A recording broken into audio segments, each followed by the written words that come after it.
নতুন বছরের শুরুতেই বিষাদ, ভিন রাজ্যে কাজে গিয়ে ধারাবাহিক মৃত্যু মিছিল। এবারে নেপালে টাওয়ারের কাজে গিয়ে আবারও প্রাণ হারালো মালদার তরতাজা এক যুবক। নতুন বছরে যখন আনন্দ উল্লাসে উঠেছেন বাঙালি, তখন গোটা গ্রাম জুড়ে কান্নার রোল এবং শোকের ছায়া মালদার ইংরেজবাজারের নঘুরিয়া খাসপাড়া এলাকায়। মৃত শ্রমিকের কফিনবন্দি দেহ আজ গ্রামে এসে পৌঁছতে গোটা গ্রাম জুড়ে শোকের আবহ নেমে আসে। কফিনবন্দি মৃত শ্রমিকের দেহ দেখতে ভিড় জমান শয়ে শয়ে গ্রামবাসী। জানা গেছে, মৃত শ্রমিকের নাম মুকেশ সাই। রাজ্যে কাজের অভাব এবং 100 দিনের কাজের টাকা বন্ধ থাকায় পরিবারের মুখে অন্ন তুলে দিতে ভিন রাজ্যে নেপালে পাড়ি দিয়েছিলেন মুকেশ সাই গত 2 মাস আগে। বাড়িতে প্রতিবন্ধী মা, বাবা, বোন এবং এক ভাই রয়েছে। পরিবারের রোজগারে একমাত্র মুকেশই ছিল, কিন্তু হঠাৎ করে তার মৃত্যুতে আকাশ ভেঙে পড়ার মতো অবস্থা পরিবারের। টাওয়ারে কাজ করার সময় গত 31শে ডিসেম্বর পড়ে গিয়ে মৃত্যু হয় তার।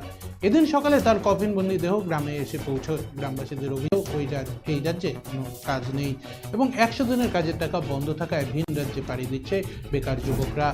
অন্যদিকে এই বিষয়ে ফুলবাড়িয়া গ্রাম পঞ্চায়েতের প্রধান জাহিদুল শেখ জানান, 100 দিনের কাজের টাকা বন্ধ থাকায় বেকার যুবকরা ভিন রাজ্যে পাড়ি দিচ্ছে।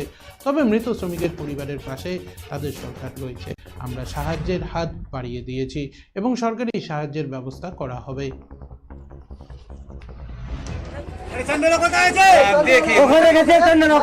আমার ছেলে 2 মাস 4 দিন হয়ে গেল কাজে যাওয়া। লাইনে কাজ করছিল, ওখান থেকে নদীতে তার সিলিং ছিঁড়ে তার ছিঁড়ে পড়েছে। ইনি হচ্ছে একজন প্রতিবন্ধী। আমি প্রতিবন্ধী লোক, ওরই উপরে সংসারে আমি চলছিলাম, ওরই কামাই খাচ্ছিলাম। ও আজকে চলে গেছে, আমি কি করে চলবো? আমি অসহায় হয়ে গেলাম বাবা। আমার হাত পা সব আরো ভেঙে গেল। পরিবারে কে কে আছে আপনাদের? আমার 2টা মেয়ে আছে আর আমি আছি, আমার স্ত্রী আছে, বেটা বউ আছে, পোতাপতি আছে। আপনার ছেলে কি ছিল, মানে রোজগারের একমাত্র?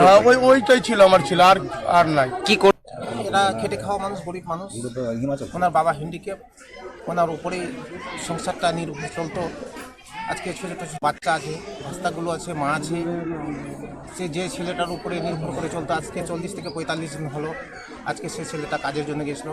আজকে সে আপনার ওই তার টানতে গিয়ে আজকে হয়তো পারেনি সেটা করতে আর কি, সেখানে নাহাল ইনি হচ্ছে একজন প্রতিবন্ধী মানুষ। এখানে কাজটা একটু কম পাওয়া যায়, তো তাই এনার ছেলে বাইরে গেছিল কাজে, নেপালের একটা জায়গায় কাজ করতে গিয়ে সেখানে একটা দুর্ঘটনা হয়ে মারা গেছে।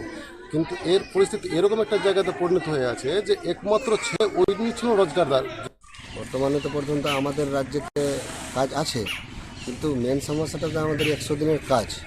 এই কাজটা যদি চালু হয়ে যেত তাহলে ছেলেফেলেটা বাইরে যেত না, হতো এই দুর্ঘটনা ঘটতো না।